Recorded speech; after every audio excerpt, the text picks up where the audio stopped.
Imagine this for a second. Your family has farmed a plot of land. Yeah. Like for generations. It's your livelihood, obviously. It's your legacy. And then out of the blue, it's sold. Okay. And you don't even know about it, right? You Yeah. didn't agree to it. This isn't just some, hypothetical. This is the reality that tons of people faced. In the late Ottoman Empire, Wow. in this deep dive, we're going to unpack this article by Liat. It explores these unintended consequences. When we say unintended, we mean like big consequences of Ottoman land reform, right? In the late 19th, early 20th century, particularly in Palestine. And we'll find out how these events still resonate Yeah. generations later. It's crazy, right? Like when you think about it, what's often overlooked is how these like seemingly isolated historical events, they can have these ripple effects, right? Yeah. Across time, Yeah. shaping geopolitics in ways we're still dealing with them. Yeah. And it's not always obvious, right? Right. Like, Yeah. tossing a pebble in a pond. And those ripples just keep expanding outward. Okay, so to set the scene for everybody listening, let's talk about the Ottoman Empire's social structure. Okay, so imagine this rigid hierarchy. You got this like massive gulf between the wealthy elite at the top and then the peasant class way at the bottom. The elite, they hold most of the land, while the peasants work it, right?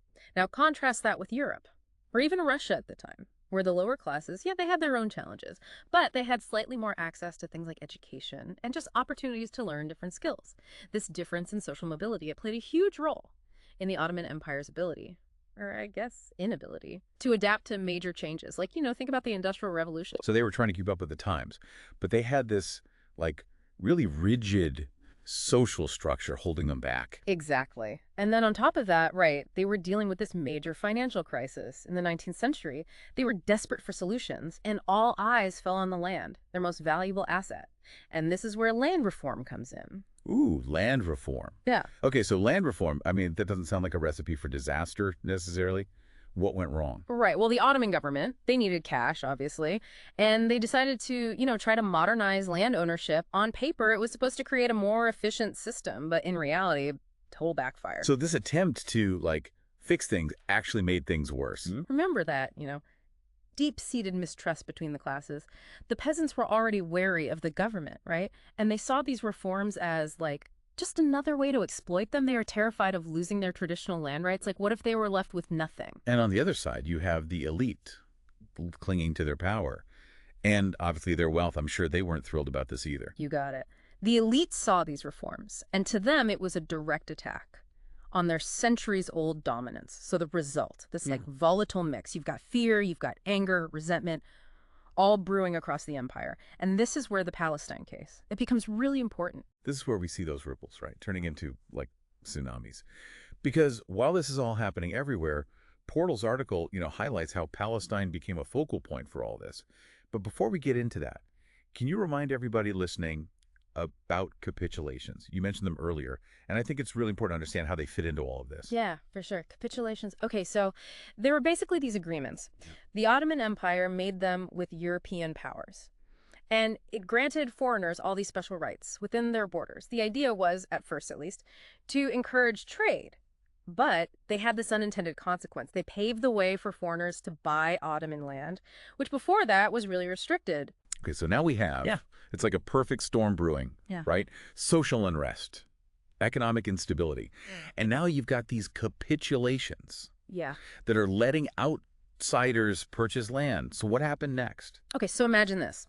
You're a peasant farmer. You're in Palestine. You've worked this land for generations. Your family has. And then suddenly you see it being sold off, often to these absentee landlords, right? Many of whom were Jewish buyers, taking advantage of these capitulations that we talked about. And it wasn't just about economics, right? This was deeply personal. You're talking about the disruption of a centuries-old way of life. And this, like Liat argues, is where those seeds of resentment were planted. And those seeds, they continue to bear fruit generations later. Wow, so it's like way bigger than just some land dispute, right? Yeah. We're talking about this like historical trauma with these deep, deep roots. A trauma that Portal says is still shaping the Israeli-Palestinian conflict, even today. And that's what makes her work so interesting.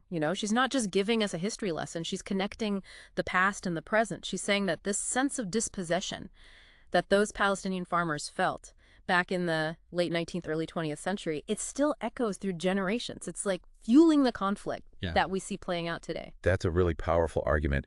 Does she give any specific examples, like how does this historical trauma actually manifest today? Oh, yeah, definitely. She points to those, ongoing land ownership disputes Yeah. where you have descendants of those original Palestinian farmers still fighting for recognition, right, and restitution. She also talks about how this historical dispossession, it feeds into this broader narrative, The justice, right? And that just fuels tensions, and it makes it even harder to even think about a peaceful resolution. It makes you think about how long these historical events can last. Right. Even the ones that seem super far away to us now. Yeah. Like we're still dealing with the consequences. Like she's saying, we can't really understand today unless we acknowledge like the weight of the past. Exactly. And that's where it gets really interesting, right? She doesn't give these easy answers, but she asks this really crucial question.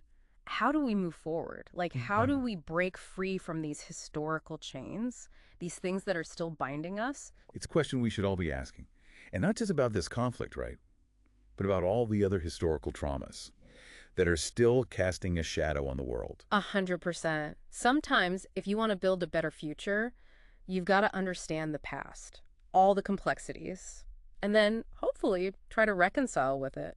It's definitely a lot to think about. So to everyone listening, as you go about your day, think about this. What historical events, right, maybe things you haven't thought about in a long time, might still be shaping the world around you? It's a question worth asking. It might change how you see things. And on that note, this deep dive has come to an end. We'll leave you all with that thought.